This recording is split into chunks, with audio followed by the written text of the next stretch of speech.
Bonjour et bienvenue à la vidéo explicative du chapitre 3 du règlement de la CPC qui concerne le déroulement de la coupe. Donc, article 1, barrage et phases de poule. Les phases de poule se jouent en mode normal sur terrain neutre. S'il y a une division d'écart entre deux équipes, le match se joue alors sur le terrain du plus petit. Voilà, on essaie toujours d'aider un petit peu les petites équipes contre les grosses. Le but du jeu, c'est pas tout le temps que les grosses 10-5 gagnent la CPC. Donc, s'il y a une division d'écart, on va jouer sur le terrain de la plus petite équipe. Voilà. C'est assez sympa comme principe. Et par contre, terrain neutre quand il y a la même division. Le calendrier des poules est toujours celui-ci. C'est celui-là que j'ai trouvé le plus équilibré. Donc l'équipe chapeau 1 reçoit le chapeau 3, l'équipe chapeau 2 reçoit le chapeau 4. On est d'accord. Après, on bascule 1 contre 4 et 2 contre 3. Et là, si les chapeaux 1 et 2 n'ont pas fait le boulot, ils se retrouvent bien embêtés car ils s'affrontent pour la dernière journée. Et si chapeaux 3 et 4 ne sont déjà pas éliminés, et ben ils sont à peu près de la même force et ont encore une chance pour cette troisième journée. J'ai réfléchi à toutes les combinaisons et ça me paraissait être la plus intéressante en termes de suspense pour la troisième journée, parce que si on avait fait pour la troisième journée chapeau 1 contre chapeau 4, s'il y avait vraiment une difficulté pour le chapeau 1, la troisième journée, il aurait mis la belle équipe et il aurait laminé le chapeau 4. Pareil pour 2 et 3.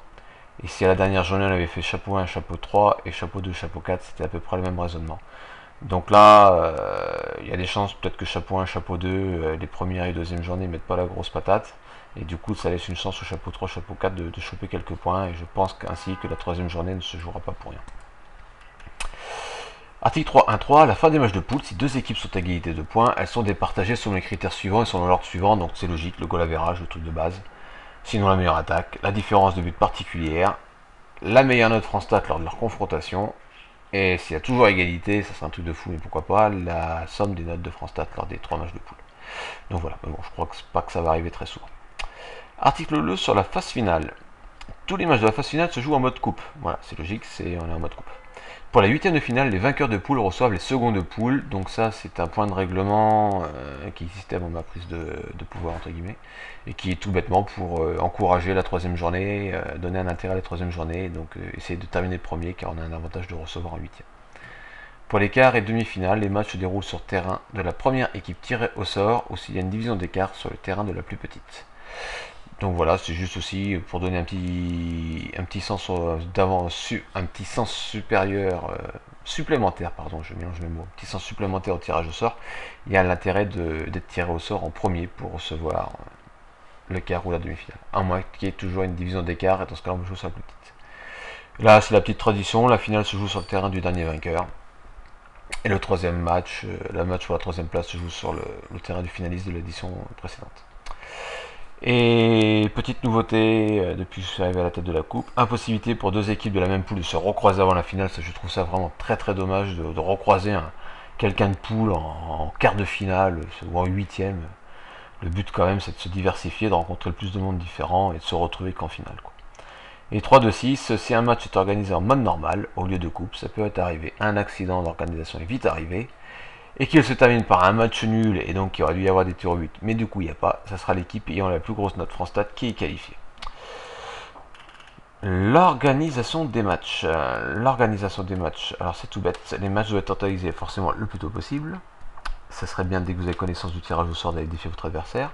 Si le lundi midi votre adversaire n'a pas accepté votre défi, vous gagnez le match par forfait, car lundi midi ça commence à être assez raisonnable comme délai. On a passé le week-end où normalement ils se connectent pour jouer la ligue.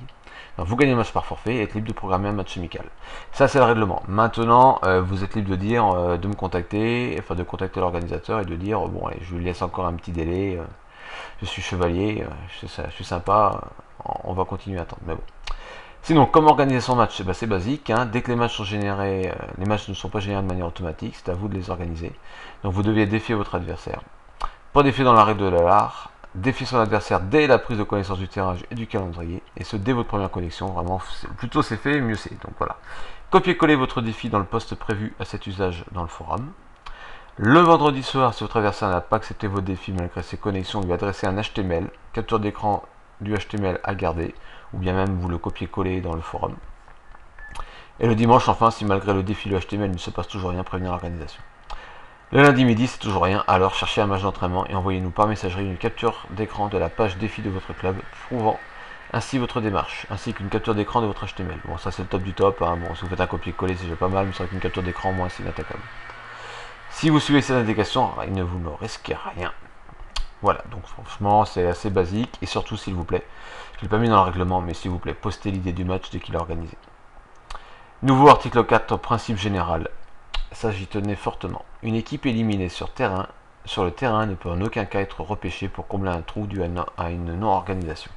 Donc, par exemple, un éliminé de la phase préliminaire ne peut revenir combler une poule de phase finale ayant un désistement. Un éliminé de la phase de poule ne peut venir combler un désistement lors des huitièmes de finale, etc. etc. Donc ça c'est basique quoi. Franchement, vous terminez troisième de poule. Le deuxième de poule, il n'organise pas son huitième de finale. Il n'y a aucune raison que vous veniez jouer le huitième à sa place. Vous étiez éliminé sportivement. Ça serait quand même malheureux qu'un gars une équipe qui n'a pas tout donné en phase de poule, soit repêché et qui n'a pas atteint des huitièmes. Le gars il n'a plus rien à jouer en ligue, il met ça et il avance jusqu'à la finale quoi. Non, vous êtes éliminé sur le terrain, vous êtes éliminé sur le terrain. Tant pis, si un huitième ne se joue pas, et ben il y aura il y aura un vainqueur par forfait et la coupe continuera, mais en aucun cas on rebouche un trou. Pareil, si première journée de poule, une équipe saute, on ne récupérera pas un éliminé de tour préliminaire. Par contre, un nouveau, un inscrit de dernière seconde pour venir boucher le trou quoi. Voilà, c'est vraiment le principe. Il faut respecter la logique sportive. Vous êtes éliminé, il ne faut pas vous redonner une chance de gagner à nouveau la CPC. Voilà pour ces petites explications philosophiques du chapitre 3 de la CPC, en espérant ne pas vous avoir trop ennuyé.